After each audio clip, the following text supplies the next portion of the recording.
Bismillahirrahmanirrahim. Welcome to our session of performance management. And we are going to talk about whole performance improvement framework. There is a 3-level framework as recommended by Ramler and Brache. Basically, we have to start from the discussion, which is related to the nature of the human beings, where there is my mouse cursor is moving. So the nature of the human being, the genes, that would make up the human physical outlook. And that physical outlook is further having the experience. It is further going to nurture itself with the experiences of life. There are so many incidents and accidents that we have to follow. So whatever incidents and accidents that nurture our life are going to basically develop our understanding and are going to provide our basis for the data, information, knowledge, and wisdom. Along with that, the experience is also going to give us the social pressure, our belief system, the values we're going to think and talk about and act upon. So all these things combined would make up our attitude. And our attitude would trigger our emotional intelligence. Our emotional intelligence would trigger our feelings. Our feelings would trigger our motivation and arousal about different concerns related to the work activities in the organization. That involvement, arousal, and the motivation are basically triggering our intention towards the engagement. And once we are engaged with the work, our performance would be triggered. At the same time, the experience which nurtured our understanding about data, information, knowledge, and wisdom around us is going to polish our skills. Our skills are going to trigger our abilities, enhance our abilities. Our abilities are basically the baseline for developing our competencies, and obviously with our rightful competencies, we're going to engage in work, and that engagement again is going to trigger the performance. Now, this performance is also going to be affected by the environment, the performer level aspects, the organizational level aspects, and the process level aspects, which we'll be talking about in the next pages.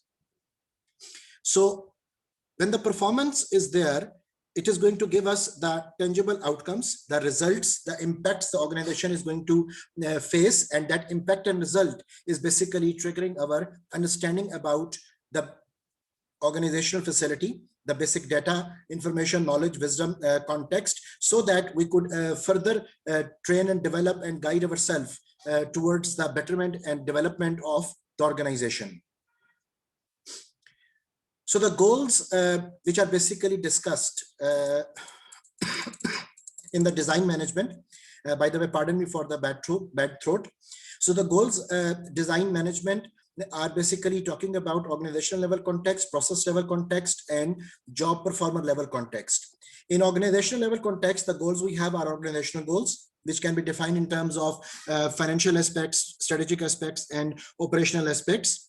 Then the organizational level design is going to talk about organization design as segments, in which we're going to talk about the structural detail of the organization, its hierarchy, its departments, physical outlook, facility layout. So all the organizational structural designs would be discussed, and obviously will be requiring organizational level management. When we talk about process level, तो process level के ऊपर हमारे जो goals हैं वो process goals कहलाते हैं, which are basically related to the operation side. और design aspect में हम process design की बात करते हैं, जिसमें कि कहाँ पर क्या bottlenecks हैं, हमने किस तरीके से processes को arrange किया है, synchronize किया है, patronize किया है, हमने modular developments की हैं, कि हमने functional context में चीजों को develop किया है, और obviously वहां पर हमें process management की जरूरत वो होगी. Same is the case when we talk about job level or performer level aspects. So we have got a job level goal design, जिनको कि हम KPIs का नाम भी देते हैं, and then we have job design characteristics, in which there is a very famous model of job characteristic model is basically used, which is talking about skill, variety, task, identity, task, significance, autonomy, and feedback. And obviously over there, the individuals need to go for job management. Now, performance levels in an organization are basically, there are three levels we talk about. The one is organizational level, which is linked with strategic design, structure, and deployment of resources. Then process level, which is process improvement and re-engineering interventions. And then there is job performer level, which is related to the coaching, performance management, and training interactions. The three performance needs that must be met at each of the three levels are: number one, goals, which we have already talked about in the table above, but the details are: the goals are linked with specific standards or expectations that customers have for products or services. Then the design aspects, which are configurations that enables goals to be met efficiently. And then there is management concern, which is requiring the practices that ensure goals are set up to date and are obviously achieved. So the combining the three levels of organizations with the three performances needs results in 9 performance variables, which we are going to talk about in a couple of minutes. So failure to manage these 9 performance variables will lead to a failure to manage the business holistically. Thus, every performance improvement effort must be viewed through this matrix. According to the words of Ramler and Allen, it is said that the majority of the managers simply do not understand the variables that influence organization and individual performance. That is the reason during the time हमने जितने भी sessions किए, so we talked about so many models, so many variables, so many context कि जिसमें performance को हम visualize कर सकते हैं, analyze कर सकते हैं. So they are not aware of the performance levers that they should be pulling and encouraging others to pull. Okay, so let's talk about those performance aspects. When we talk about organizational level context, it is said that the organization is part of an economic system. It responds to the marketplace, competition, fluctuating resources, and etc. The survival of the organization depends upon its ability to adapt to the demands of this external system. Okay, so when we talk about organizational goals, as I discussed earlier, at the organizational level, goals are strategic in that they identify the organization's number one, products and services. It can be markets or the customers. It can be competitive advantage, and it can be the strategic priorities. So let's talk about organizational design in more detail. It is said that the design of an organization allows the goals to be met. Okay, so the main tool used is a relationship map, which we are going to just talk about in the coming context, which looks at the flows among major groups rather than specific activities. That is, it creates a broad picture of the organization. The map is constructed by identifying the various units, functions, departments, and individuals expected to participate in or impact the process. So let's talk about a relationship map now. In this particular relationship map, there are so many constituents involved. There are stakeholders which are actually involved. Now, for example, we have vendors, and from vendors, we receive the material and we place the purchasing order. So once we receive the material, so it goes to the manufacturing, which involves production and packaging. And obviously the purchase orders are coming from the finance side, which is giving us the required budget. And obviously it is related with the manufacturing context, that what amount of raw material or what amount of components do we require. Okay, so from the manufacturer, the finished goods are distributed, are moved to the distribution, and the distribution is responsible to send those products to the customer base. Okay, so the goods and services are transferred to the customer base. This outside link shows that we are moving outside the organization. Okay, it can be outbound logistics as well. So from the customer base, the orders are given to the sales department, which is again linking with the distribution. And in between, we have a customer service department as well, which is basically taking care of the customer cares and concerns. Okay, so from the manufacturing side, there is another thing associated, which is production planning. And production planning is also influenced by the training and development given to the staff, to the internal human resource.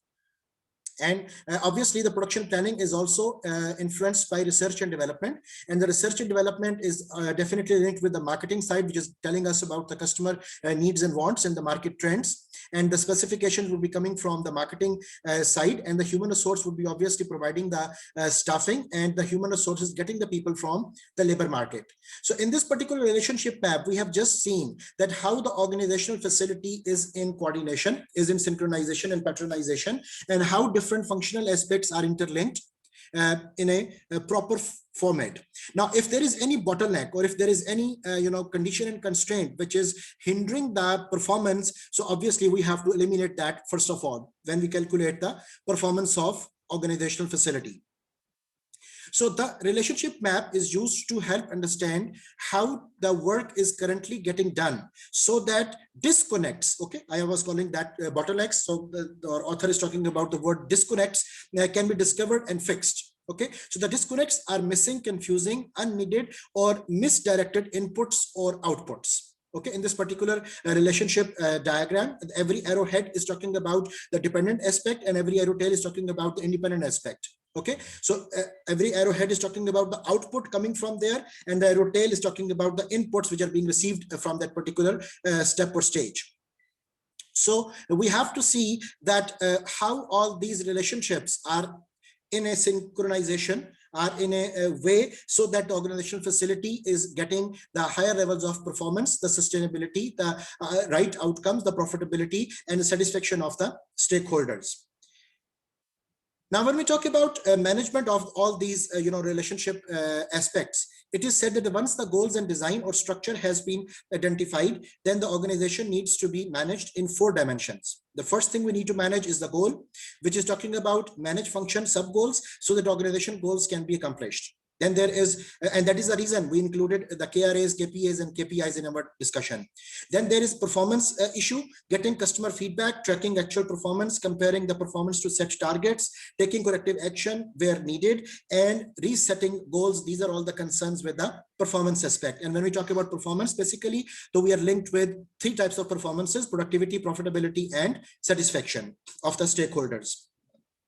So the third level of the organization management is related with the resources, which include both tangible and intangible resources, which may be, manage the people, equipment, and money.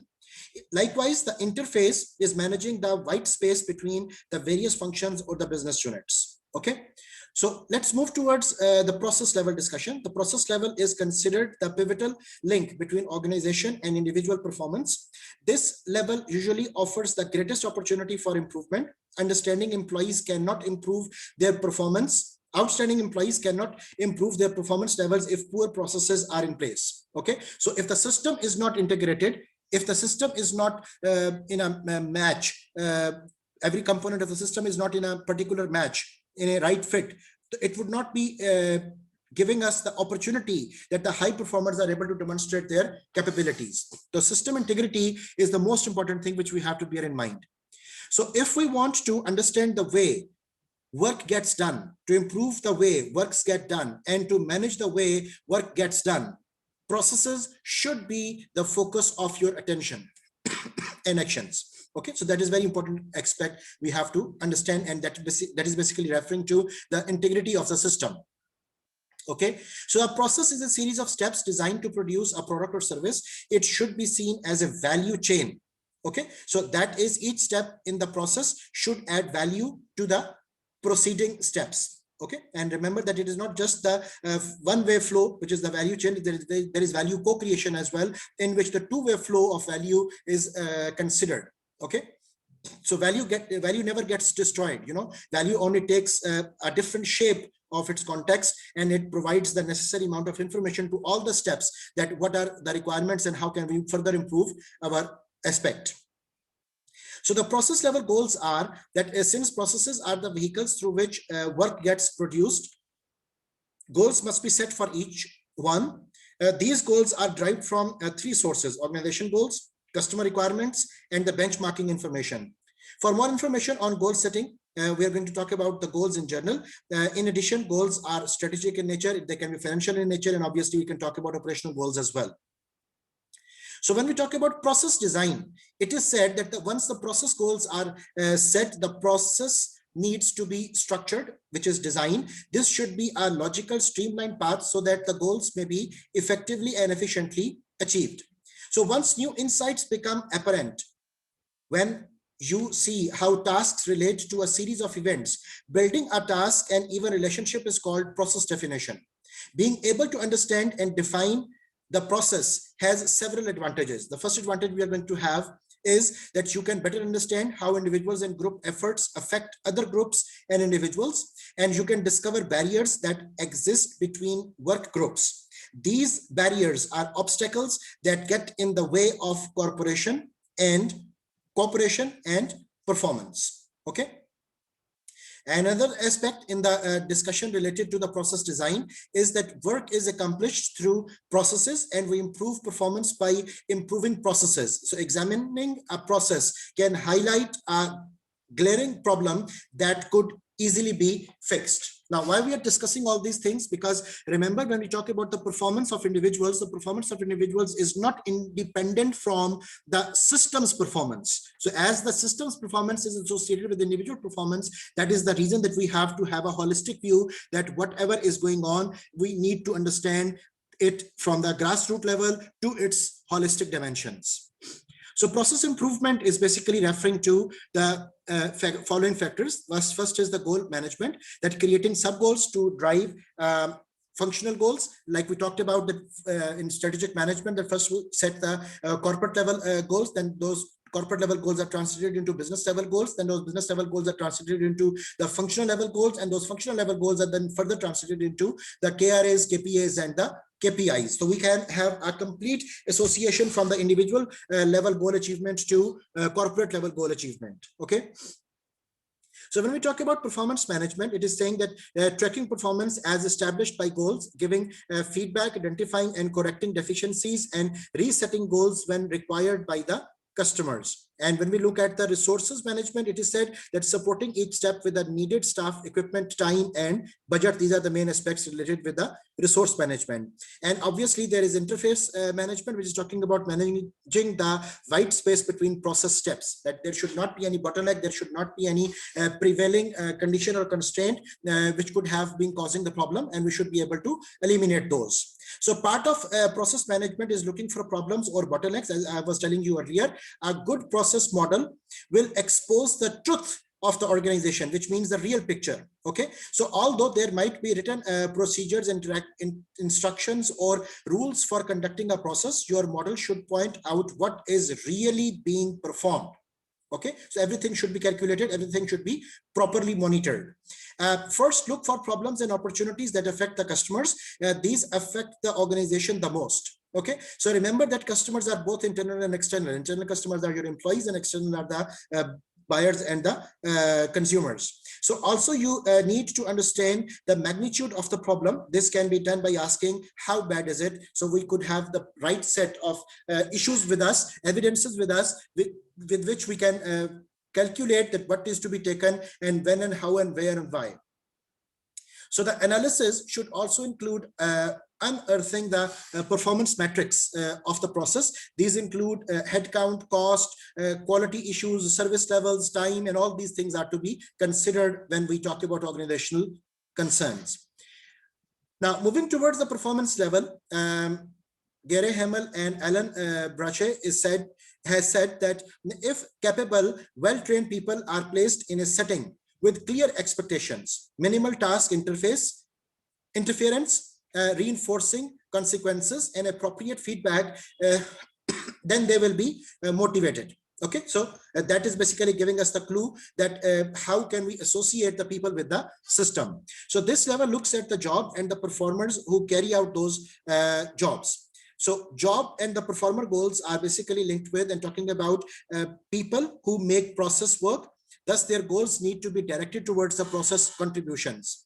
Then there is a job and performance design aspects, which is talking about the design looks at such factors as ergonomics, sequence of activities, job procedures, and the allocation of responsibilities. These are the concerns which we should be careful about.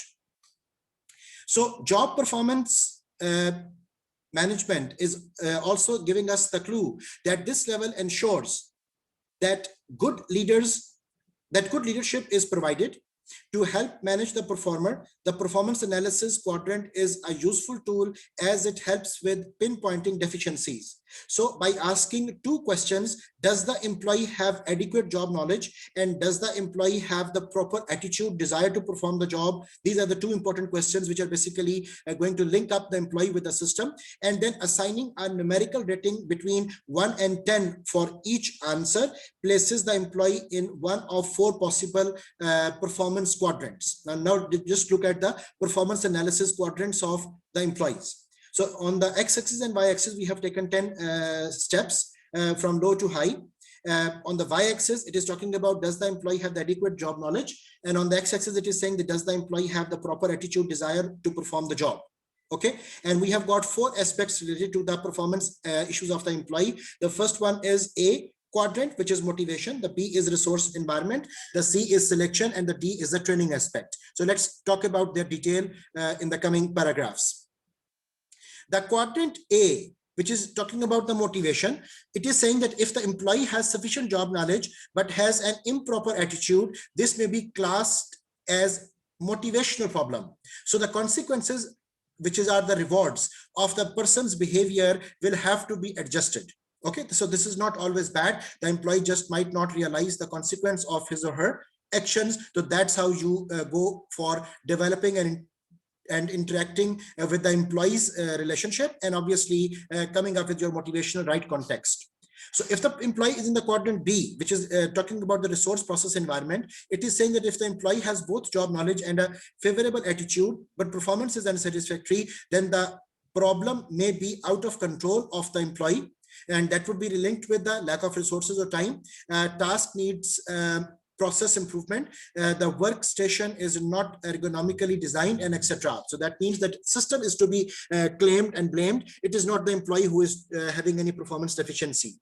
So when we talk about the quadrant C, which is talking about the selection, it is said that if the employee lacks both job knowledge and a favorable attitude, that person may be improperly placed in the position. This may imply a problem with employee selection or promotion, and suggest that a transfer or discharge be considered. Okay, so we have to be clear that why and how the performance of the people are not up to the requirement which we are expecting from them. Okay, so whenever we talk about performance management, whenever we talk about developing ACRs and different forms for measure their performance, we need to know that why and how their performance is high and why and how their performance is low. Okay, so the quadrant D, which is talking about the training, is saying that if the employee desires to perform but lacks the requisite job knowledge or skill, then additional training or development may be the answer. So these are the basically four ways to deal with the people that why their performance is not according to your expected outcomes. Okay, so in this particular document which we have just gone through, we have seen that how the whole performance improvement can be incorporated, how the performance at individual level, group level, and organization level are associated, and how different types of goals, the design aspects and the management aspects are interlinked. Okay, so that basically concludes our this particular session. Please join the next session to continue our topic.